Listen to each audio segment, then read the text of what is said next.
하나님이 세상을 이처럼 사랑하사 독생자를 주셨으니 이는 그를 믿는 자마다 멸망하지 않고 영생을 얻게 하려 하십니다. 아멘. 오늘도 주님께서 승리하는 하루가 되시기를 간절히 축원드립니다. 어떤 한 남자가 등산을 갔습니다. 그런데 등산을 갔는데요, 예상치 못한 폭우를 만나게 되었습니다. 급하게 다시 이제 산을 내려오게 되었는데 계곡 물이 자꾸 불나고 넘쳐서 더 이상은 갈 수가 없는 안전한 곳을 찾아서 대피하게 되는데 큰 나무 위에 올라가서 그래서 이 물이 지나가기를 기다리고 있게 된 것이죠. 그래서 걱정이 많습니다. 이게 도대체 언제 그칠지 알 수 없고 혹은 또 내가 매달린 나무가 과연 이게 튼튼한 나무인지 뭐 아주 복잡하고 너무나 많은 염려와 근심과 걱정거리들을 가지고 고민하지 않을 수밖에 없었습니다. 더군다나 날씨가 좋지 않으니 전화도 잘 걸리지 않고요, 통신도 잘 되지가 않는 것이죠. 다행히 한 4-5시간이 지나고 나니까 밤중이 되긴 했지만 불이 잦아들게 되고요, 그리고 안전하게 집으로 무사하게 돌아올 수 있게 되었습니다. 돌아와서 아내에게 자기가 이런 자존심을 얘기하면서 내가 산에서 나무에 매달려 있으면서 내가 아주 고생을 많이 했다라고 이렇게 얘기하자 아내가 남편에게 물었습니다. 혹시 나무 위에서 내 생각했어? 그러자 남편이 대답하기를 당신 생각? 아니, 나는 아무 생각도 나지 않고 난 지금 이걸 어떻게 빨리 빠져내야 나는 이 생각만 하고 있었지? 라고 이렇게 대답하자 아내가 갑자기 남편에게 화를 내며 이렇게 얘기합니다. 당신은 항상 이렇게 당신만 생각한다니까? 이렇게 한마디를 했다는 겁니다. 이 아내가 남편이 돌아온 것이 기쁜 것인지 아니면 나쁘다는 것인지 잘 이해가 되지 않는 것 같습니다. 일본에 있는 도쿄에 다이쇼 대학이 있는데요, 이 한 강의실에 아주 특별한 강의가 열렸습니다. 그 대상은 졸업을 앞둔 대학생들을 가르치는 혹은 또 강의하는 그런 강의였는데 강의의 주제는 잘 혼나는 법입니다. 입사하고 상사에게 이제 직장 생활을 하게 되면요, 이제 뭐 실수도 하게 되고 혹은 또 잘 못하게 되면 아무 꾸지람도 있고 혹은 또 지적도 받지 않습니까? 그러니까 부정적인 어떤 피드백을 받았을 때에 그것을 어떻게 받아들이냐 혹은 그것을 잘 어떻게 다스려 가느냐라는 것에 대한 그런 미리 훈련을 해보고 또한 감정을 다스리는 훈련하는 표현하는 방법들을 갖는 그러한 시간입니다. 마치 잘 혼나는 것은 운동으로 치면 남복과도 같습니다.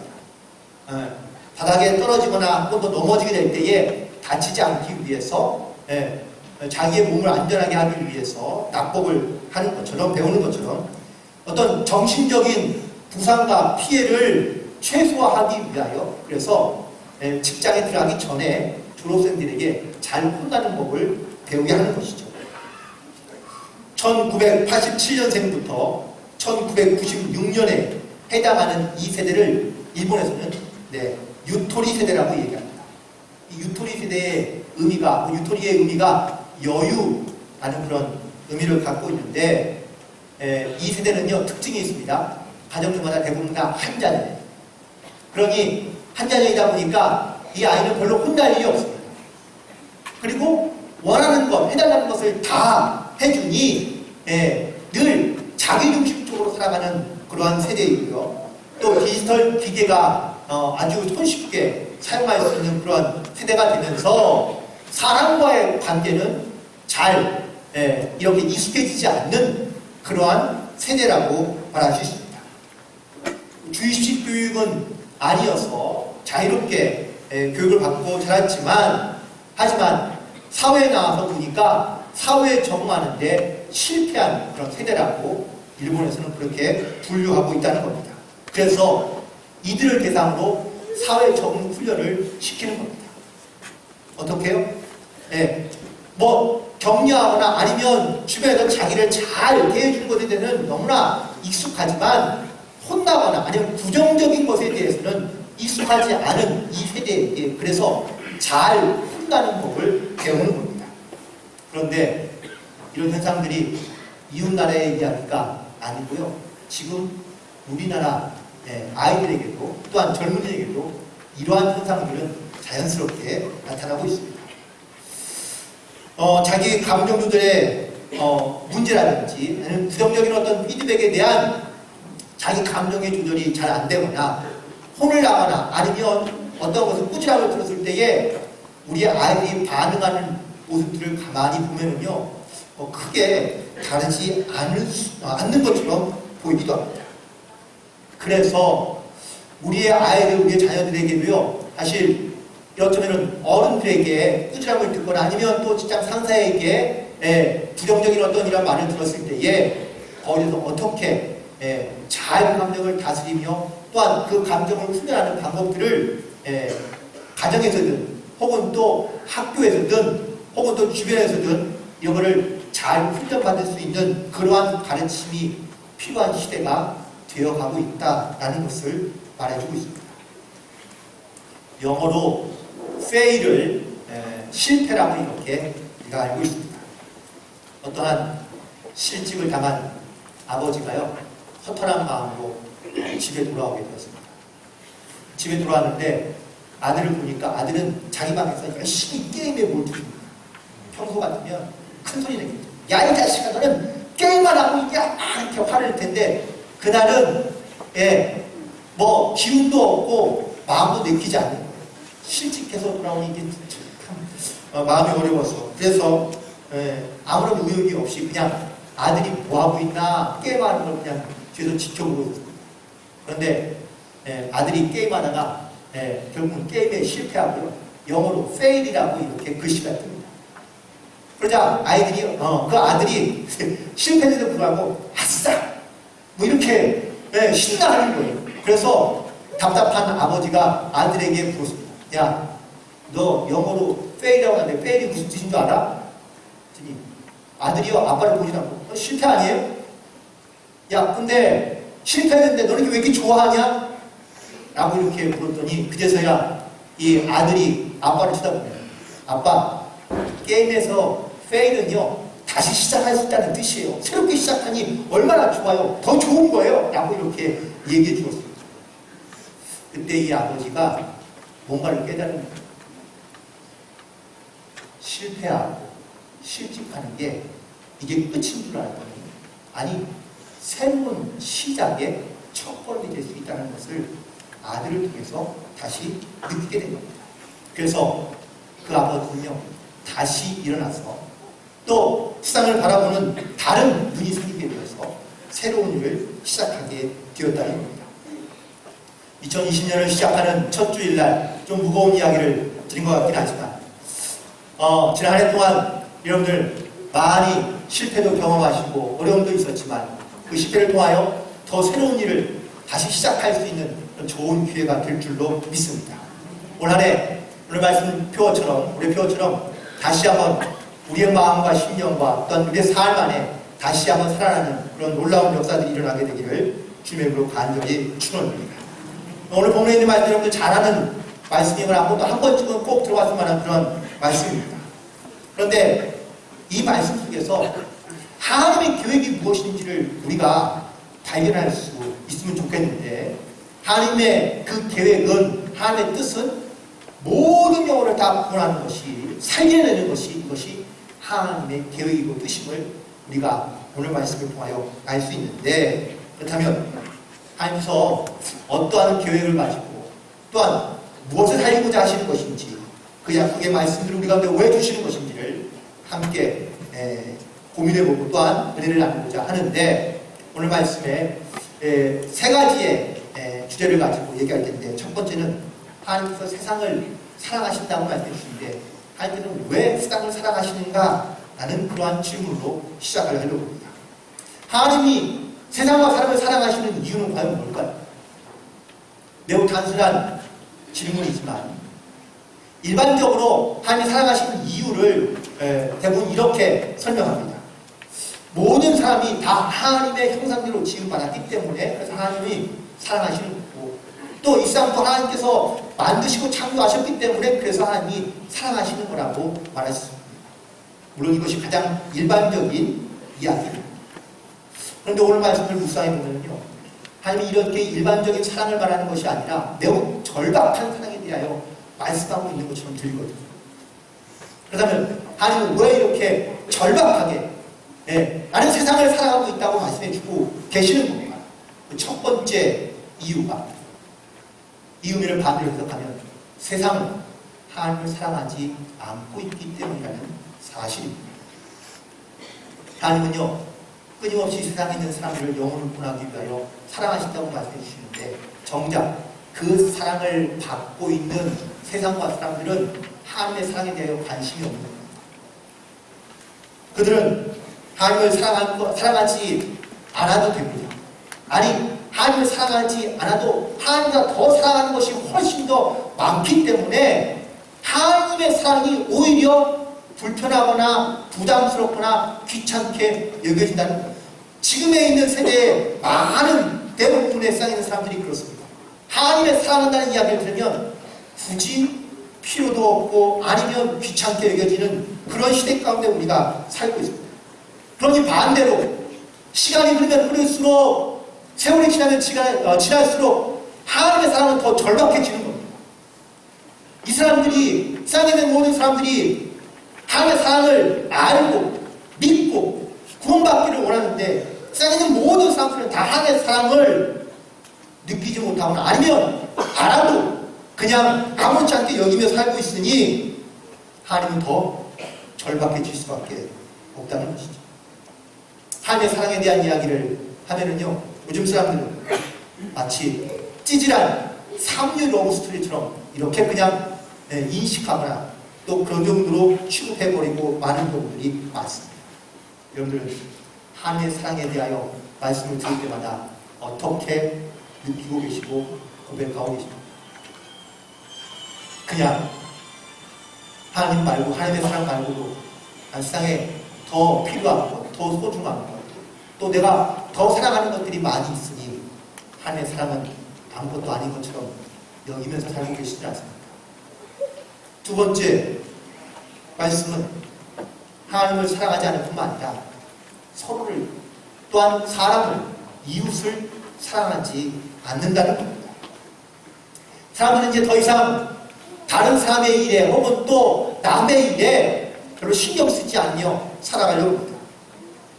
심지어 누군가가 관심과 사랑을 가지고 다가오면요 그게 불편하고 그게 거북스러운 겁니다. 그게 귀찮은 겁니다. 심지어는 두렵기도 합니다. 그래서 사람의 미니마음은 나는 당신의 사랑에 별로 관심이 없습니다. 세상은 교통이 편리해지거나 아니면 문화가 혹은 또 과학이 발달하면서 세상은 가까워졌는데 사람은 점점점 멀어지고 있습니다. 다 자기만의 세계 가운데 혹은 또 가상의 세계 가운데 빠져 있으면서 사람과의 관계를 멀리하거나 혹은 사람과는 친해지지 않으려 하고 있다는 사실입니다. 성경에 있는 말씀을 두 가지의 말씀으로 이렇게 요약할 수 있습니다. 첫 번째는 하나님을 사랑하는 것이고요. 두 번째는 하나님을 사랑하는 것 같이 이웃을 사랑하는 것, 이것이 바로 성경에 있는 모든 말씀의 두 가지의 계명이라고 말할 수 있습니다. 그런데 하나님을 사랑하지 않으니 사람과 이웃을 사랑하지 않는 겁니다. 누가복음 10장에 보면 사마리아인에 대한 비유가 등장합니다. 근데 그 말씀의 결론은 이 말씀입니다. 너도 이와 같이 하라.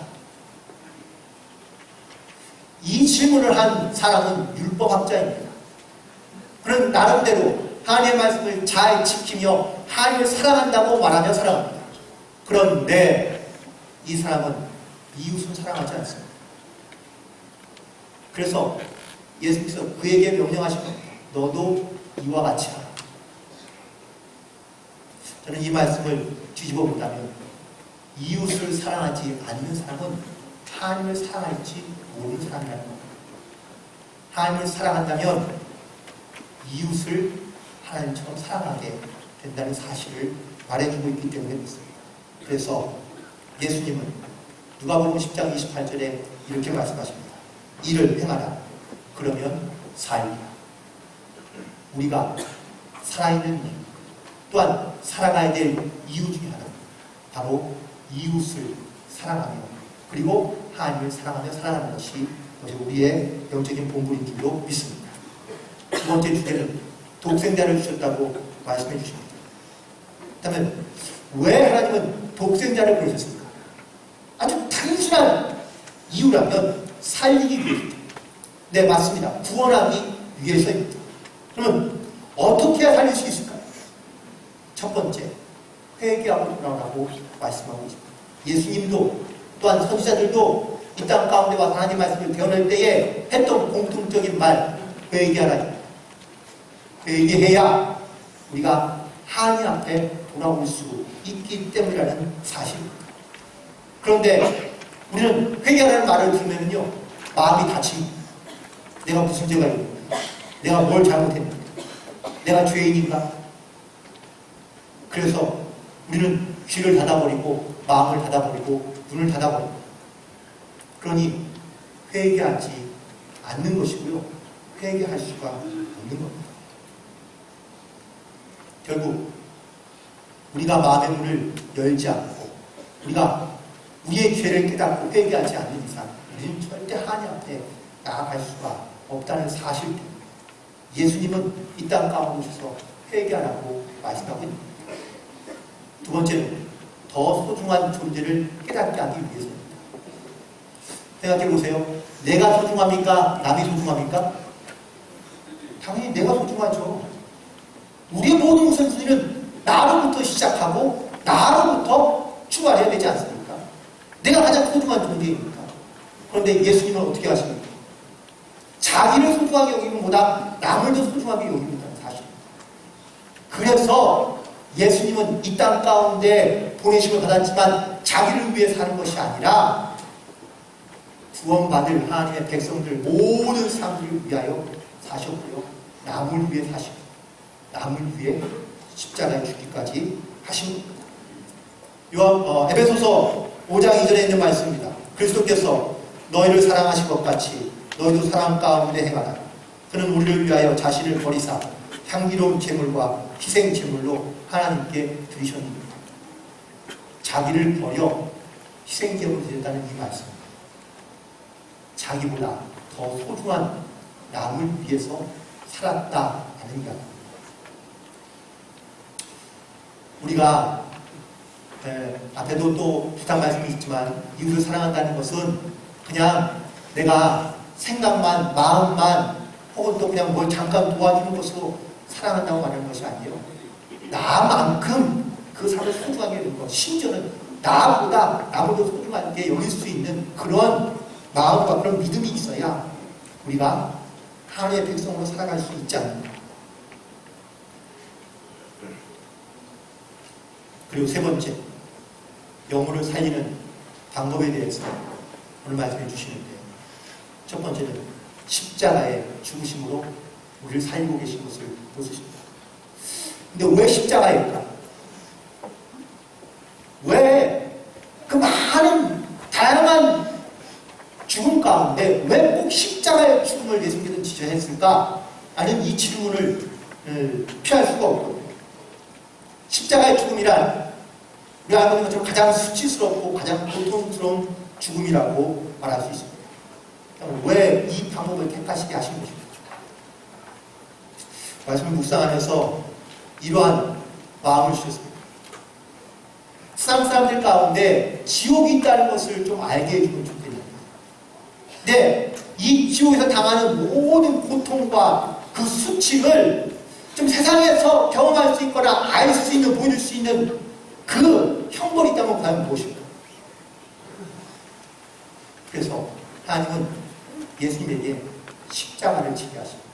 가장 수치스러우면서도 가장 고통스러운 그 십자가를 지게 하셔서 우리가 대신 그 수치와 그 고통을 당하지 않게 하기 위하여 예수님을 통하여 그 십자가를 지게 하셨다는 사실입니다. 예수님의 선택이었습니까? 아니요. 우리를 위한 하나님의 명령이며 또한 선택이었다는 사실 때문에 그렇습니다. 그런데 십자가는 죽음이 끝이 아니라는 사실을 우리가 보여주시지 않았습니까? 십자가의 죽음은 완전하고 완벽한 죽음이라고 말할 수 있습니다. 하지만 하나님은요, 예수님이 십자가에서 죽게 하시고 난 다음에 그냥 내버려두신 것이 아니라 기독교성의 가장 중요한 사건인 부활 사건을 우리 가운데 보여주시고 또한 증거하게 하시기 때문에 그렇습니다. 그 고통과 수치의 십자가가 변하여 지금 믿는 모든 사람들 가운데는 영광의 십자가로 변화시켜 주신 것, 이게 바로 그 십자가의 놀라운 반전의 사건입니다. 그래서 이 십자가의 사건을 믿음으로 말미암아 예수를 그리스도로 신한 사람들에게는 하나님께서 구원해 주신다고 말씀해 주시는데, 그 구원을 이루기 전에 우리가 주시는 말씀 가운데 멸망받지 않게 하기 위하여 우리 가운데 예수님의 십자가의 사건을 말씀해 주고 있습니다. 멸망이란 이런 의미입니다. 다시는 일어서거나 회복하지 못하게 되는 상태를 의미하고 있는 말인데, 영적으로 우리가 죽는다는 것은 멸망받는다는 것을 말해주고 있습니다. 지옥으로 간다는 뜻이겠죠. 하나님은 그래서 모든 영혼들이 이렇게 지옥에 가게 되는 멸망을 받게 하지 않기 위하여 예수님을 이 땅 가운데 보내주시고 십자가의 그 사랑으로 은혜로 말미암아를 하나님의 거룩한 백성으로 구원시켜 주신 줄로 믿습니다. 그리고 그 하나님의 사랑을 믿어지게 하시고 깨달아지게 하신 것이죠. 하나님의 사랑이 깨달아지지 않았을 때는요, 하나님의 사랑이 귀찮고 불편하고 그리고 또 때로는 쓸모없는 것처럼 여겨졌지만, 내 하나님의 사랑을 믿음으로 고백하고 난다면 그 사랑은 너무너무나 귀하고 소중한 사랑을 내가 받았다는 사실을 깨닫게 하신다는 사실입니다. 오늘 본문에 있는 말씀 바로 앞절에 15절에 이렇게 말씀하고 있습니다. 이는 그를 믿는 자마다 영생을 얻게 하려 하십니다.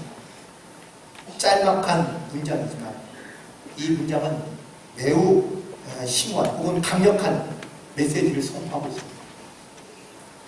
하나님의 아들을 세상에 보내신 이유는요, 세상을 심판하려 하심이 아니라 세상에 있는 모든 사람들을 구원하시기 위하여 바로 예수님을 보내셨다고 17절에서 말씀해 주고 있고요.